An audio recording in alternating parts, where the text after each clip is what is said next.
गोरी जेठानी ने करवाई काली विधवा देवरानी की शादी। काजल के लिए आज बड़ा ही खुशी का दिन था, क्योंकि आज उसकी शादी उसके प्यार हर्ष के साथ हो रही होती है। शादी के बाद काजल अपनी ससुराल आती है। बहू, ये तुम्हारी जेठानी रोमती, गीता और सोनाली है। काजल, हम तुम्हारी जेठानी नहीं, तुम्हारी बड़ी बहन है। अगर तुम्हें यहाँ किसी चीज की कोई परेशानी हो तो तुम हमें बता सकती हो। हाँ काजल भाभी, ठीक कह रही हैं। हम देवरानी जेठानी की तरह नहीं, बल्कि बहनों की तरह रहेंगे। मैं कितनी खुशनसीब हूँ जो इतनी अच्छी बहनों की तरह जेठानी मिली है। बहू, तुम काजल को उसके कमरे में ले जाओ। थोड़ी देर बहू आराम कर लेगी, उसके बाद बहू की मुंह दिखाई की रस्म भी है। तीनों जेठानी काजल को उसके कमरे में ले जाती हैं, जिसके बाद काजल रस्म के लिए तैयार होकर मुंह दिखाई की रस्म के लिए आ जाती है। सावित्री बहन, मुंह दिखाई की रस्म कब शुरू करोगी? बैठे बैठे मेरी तो कमर ही दुख गई। चंपा जैसे ही काजल का घूंघट ऊपर करती है तो वो काजल का चेहरा देखकर हैरान हो जाती है, क्योंकि काजल रंग रूप में काली होती है। सावित्री बहन, ये क्या इतनी काली बहू? अपनी तीनों बेटों के लिए तो तुम इतनी गोरी बहू लेकर आई हो, लेकिन अपने एक बेटे के लिए इतनी काली बहू क्यों? ये तुम कैसी बातें कर रही हो चंपा? काजल बहू है मेरी और मैं उसके लिए ऐसी बात नहीं सुन सकती हूँ। और रही बात हर्ष की, तो काजल हर्ष की ही पसंद है। लगता है तेरे बेटे की मत मारी गई थी जो इतनी काली लड़की को ले आया। अपनी देवरानी का ऐसा मजाक उड़ता देख तीनों जेठानी को बहुत गुस्सा आ जाता है। काकी, आपको कोई हक नहीं है कि आप हमारी देवरानी के बारे में ऐसा कहें। गोरा रंग ही सब कुछ नहीं होता। और आपने कभी खुद को देखा है? खरगोश जैसे इतने लंबे दांत हैं आपके। सावित्री, बड़ी तेज जुबान है तेरी बहुओं की, जरा संभाल कर रख इन्हें। चंपा बहन, ये मेरी बहुएं हैं, मैं इन्हें संभाल लूंगी। आपको फिक्र करने की कोई जरूरत नहीं है। वैसे भी रस्म खत्म हो चुकी है, अब आप जा सकती हैं। सावित्री की बातें सुनकर चंपा मुंह फुलाकर चुपचाप से वहां से चली जाती है। अपनी जेठानी और सास का इतना प्यार देखकर काजल की आंखों में आंसू आ जाते हैं। तुम रो क्यों रही हो काजल?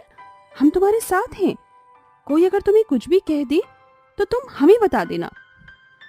मैं बहुत खुशनसीब हूँ जो मुझे इतना अच्छा ससुराल मिला है। काजल और उसकी जेठानियों में बड़ा ही प्यार होता है। चारों बहनों की तरह मिलकर सारा काम किया करते।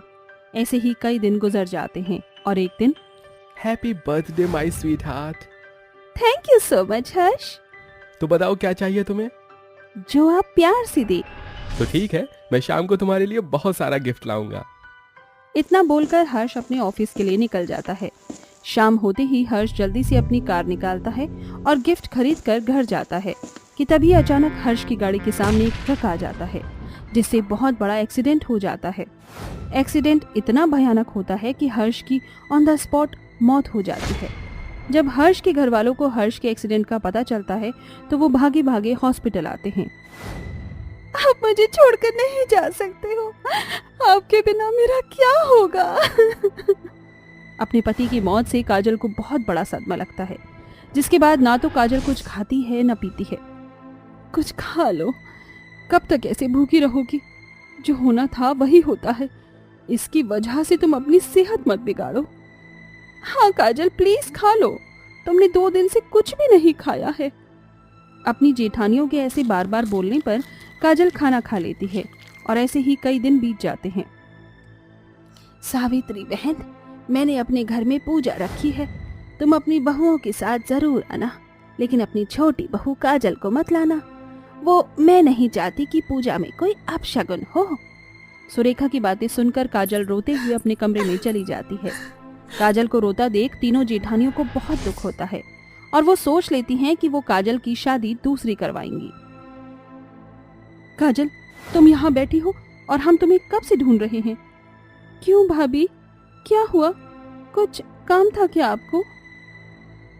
हमें शाम में एक शादी में जाना है, तो तुम टाइम से रेडी हो जाना। लेकिन भाभी, मैं शादी में जाकर क्या करूंगी? मेरा बिल्कुल मन नहीं है और मैं नहीं चाहती कि मेरी वजह से कोई अपशगुन हो। ये तुम कैसी बातें कर रही हो काजल? तुम पढ़ी लिखी लड़की हो और एक पढ़ी लिखी लड़की को ऐसी बातें शोभा नहीं देती। लेकिन भाभी। लेकिन कुछ नहीं, हमने कह दिया सो कह दिया। अपनी भाभीयों की जिद के आगे काजल की एक नहीं चलती। और वो शाम को अपनी भाभीियों के साथ शादी में चली जाती है।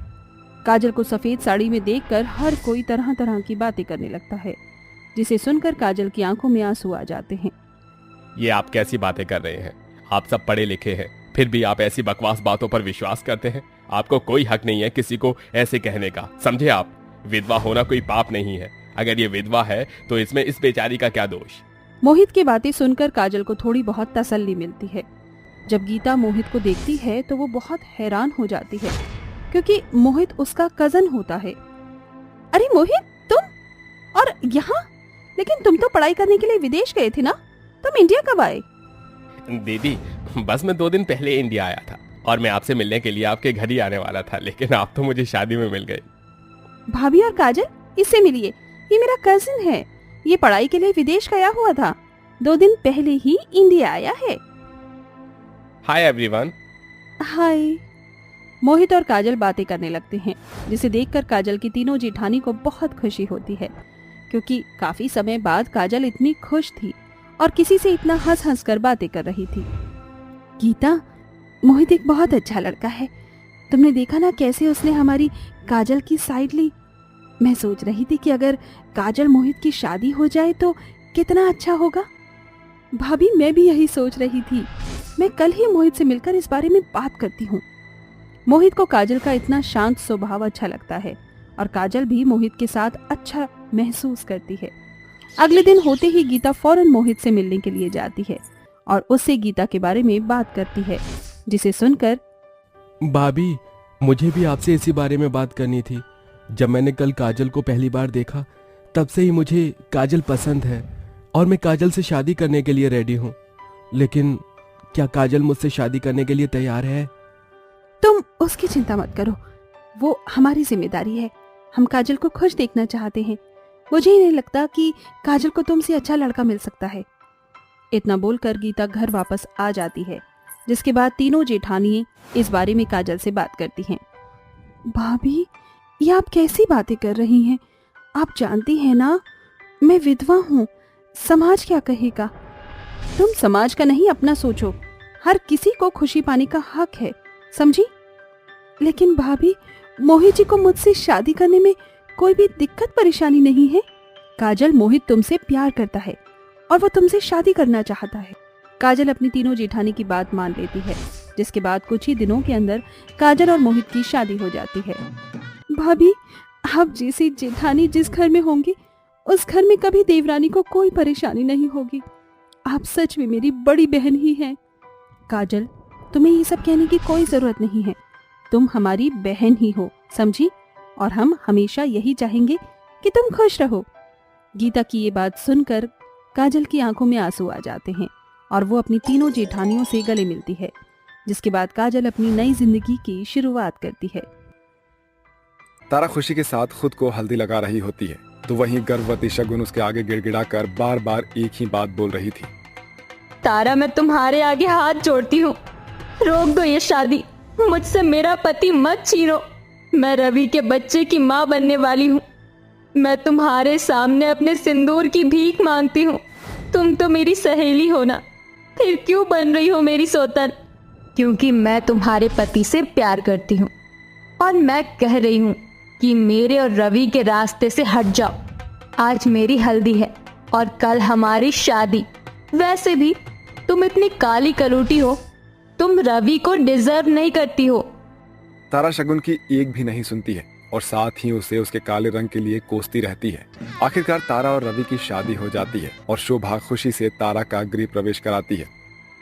आओ आओ मेरी गोरी बहू, अपने प्यारे प्यारे पैरों से इस कलश को गिराकर गृह प्रवेश करो और अंदर आ जाओ। इसके बाद तारा रवि का हाथ खींचकर उसे कमरे में ले जाता है और दरवाजा बंद कर देती है। काली बहू फूट फूट कर रोते हुए दरवाजा खटखटाती है। तारा, तारा दरवाजा खोलो। तारा, रवि, दरवाजा खोलिए। तू चाहे लाख कोशिश कर ले मेरी काली बहू, अब इस घर में तेरी दाल नहीं गलने वाली। आज की इस रात के बाद मेरा बेटा तारा का हो जाएगा। चल, इस दरवाजे के बाहर धरना देना छोड़ और अपना बोरिया बिस्तर बांध और अपने पेट में पल रहे इस बच्चे को किसी अंधेरी गली में ले जाकर जिंदगी गुजार। शोभा को ऐसा कहता देखकर शगुन रोते हुए कहती है, बस कीजिए माँ जी, ऐसा मत बोलिए। आप चाहे मानो या ना मानो, मगर ये बच्चा मेरे और रवि के प्यार की निशानी है। मैं इस घर को छोड़कर कहीं नहीं जाऊंगी। एक लड़की की डोली उसके मायके से उठती है और उसके ससुराल से उसकी अर्थी। अब इस घर से जाएगी तो मेरी अर्थी। शगुन सारी रात भूखी प्यासी दरवाजे पर बैठी रहती है और सुबह होते ही जैसे तारा दरवाजा खोलती है तो शगुन भागकर कमरे के अंदर चली आती है, जहाँ कमरे की बिखरी हालत देखकर शगुन की आंखों में आंसू भर आते हैं। रवि, तुम मेरे साथ ऐसा कैसे कर सकते हो? आखिर क्या कमी रह गई थी मेरे प्यार में? तारा, तुम कभी खुश नहीं रहोगी। मैंने तुम्हें अपनी सहेली माना था। मैंने कभी सोचा नहीं था कि दोस्ती की आड़ में तुम मेरे साथ इतनी बड़ी दगाबाजी करोगी। तुझे जो समझना है समझ, ये तेरी प्रॉब्लम है। अब चाहे तो मुझे अपनी सहेली समझ या फिर सौतन। चल अब जाकर मेरे लिए कॉफी बना, मैं बहुत थक गई हूँ। शगुन रसोई में आकर रोते हुए कहती है, तारा, आखिर तुम इतना कैसे बदल गई? एक वो वक्त था जब तुम मेरी खुशियों पर खुश होती थी और मेरे दुख पर दुखी। आखिर क्यों और कैसे तारा अपनी सहेली की सौतन बन गई? आखिर क्यों तारा ने अपनी ही सहेली का घर तोड़ दिया? कहीं इसके पीछे किसी और का हाथ तो नहीं था? आखिर कैसे इस सब की शुरुआत हुई? आइए देखते हैं। शगुन, आ गई तू? चल अब मुझे तैयार कर।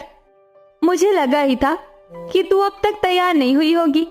शगुन तारा को तैयार करने लगती है और तारा शीशे में खुद को देखती हुई बहुत खुश होकर कहती है, फाइनली आज रोमिल से मेरी शादी हो रही है। तुझे पता है, रोमिल बहुत रिच पर्सन है। शादी के बाद मैं तो ठाठ से रहूंगी, लेकिन यार मैं तुझे बहुत मिस करूंगी। तारा, एक तू ही तो थी जिसके साथ मैं खुश रहती थी। आज तू भी जा रही है। तू टेंशन मत ले, तुझे भी बहुत जल्द तेरा स्पेशल वन मिल जाएगा। यार तू इतनी गोरी है और मैं इतनी काली। भला कोई सुंदर लड़का मुझ काली कलूटी से क्यों शादी करना चाहेगा? अरे रंग में क्या रखा है, मेरी सहेली लाखों में एक है।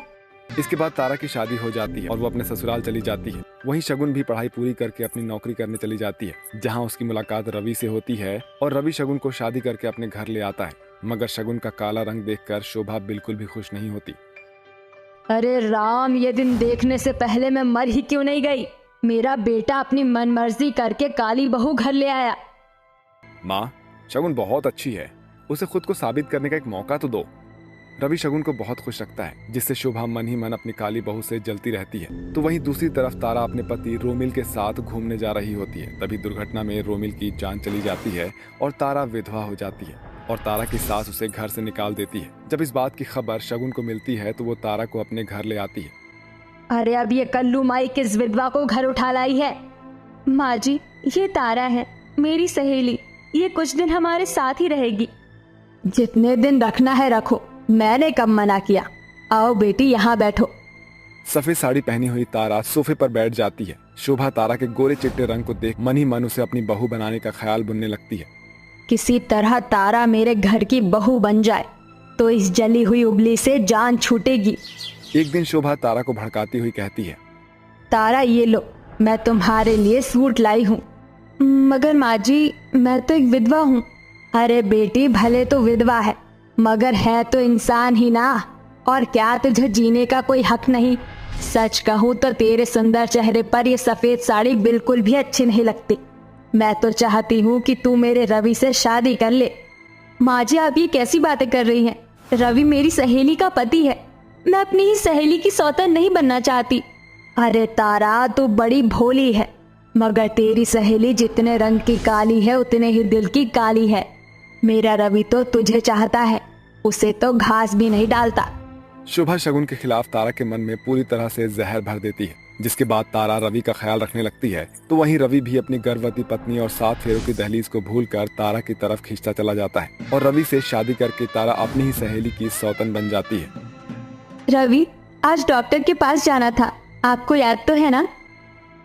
रवि तुम्हारे साथ कहीं नहीं जाएगा, वो मेरा पति है। Let's go Ravi. तारा रवि को अपने साथ लेकर चली जाती है, जिसके बाद गर्भवती काली बहू कड़ी गर्मी और धूप में पैदल चलकर अस्पताल जाती है। ये देखकर भी तारा बिल्कुल भी तरस नहीं खाती, मगर रवि को अंदर ही अंदर ये सब बहुत बुरा लगता है। मुझसे बहुत बड़ी गलती हो गई है। जिस वक्त मुझे शगुन के साथ होना चाहिए था, मैंने उसको अकेला छोड़ दिया। ऐसे ही वक्त गुजरते जाते हैं मगर ना तो तारा शगुन को रवि के पास आने दिया करती थी और ना उसके दर्द को समझती थी, बल्कि उसे सारा वक्त कामों में उलझाए रखती थी। तभी एक शाम तारा गार्डन में बैठकर चाय पी रही होती है, जहां एक जहरीला बिच्छू तेजी से उसकी तरफ बढ़ रहा होता है। ये देखकर शगुन अपने बच्चे की परवाह किए बिना भागती हुई वहां जाकर बिच्छू को मार देती है और बेहोश होने लगती है। तारा, मेरे होते हुए तुम्हें कुछ नहीं होगा, कुछ नहीं होगा। नहीं, आंखें बंद मत करो। शगुन, आंखें खोलो। तारा अपने उन सुनहरे दिनों को याद करने लगती है, जब वो अक्सर खुशी से भरकर एक दूसरे के भार को उठाती थी, जिसे याद करके तारा शगुन को अपने हाथों में उठाकर अस्पताल की तरफ भागती है और डॉक्टर के आगे गिड़गिड़ाते हुए कहती है, डॉक्टर कोई है यहाँ? डॉक्टर, इसे बचा लीजिए। नर्स, पेशेंट को अंदर ले चलो। तारा भगवान के सामने हाथ जोड़कर अपनी सहेली की सलामती के लिए प्रार्थना करती है। थोड़ी देर में शगुन एक प्यारे से बेटे को जन्म देती है। सुनिए, पेशेंट को होश आ गया है, आप उनसे मिल सकते हैं अब। तारा भागती हुई शगुन के पैरों पर सर रखकर रोते हुए कहती है, शगुन, मैंने जो किया वो माफी के लायक तो नहीं, हो सके तो मुझे माफ कर देना। मैंने जो किया है उसके बाद कोई भी किसी विधवा को लाचार समझकर अपने घर में पनाह नहीं देगा। मैंने अपनी ही सहेली का पति छीन लिया और खुश रहने के लिए उसकी सौतन बन बैठी, मगर मैं ये भूल गई थी कि दूसरों की खुशियां छीनकर कोई खुश नहीं रहता। तारा, तुम्हारी गलती नहीं है, हर इंसान खुश रहना चाहता है। तुम आज भी मेरी सौतन नहीं, मेरी सहेली हो और हमेशा रहोगी। इसके बाद तारा अपनी गलती को ठीक करते हुए शगुन और रवि की जिंदगी से अलग हो जाती है। तो वहीं शगुन की उदास जिंदगी में उसकी खोई हुई खुशियां फिर से मिल जाती है।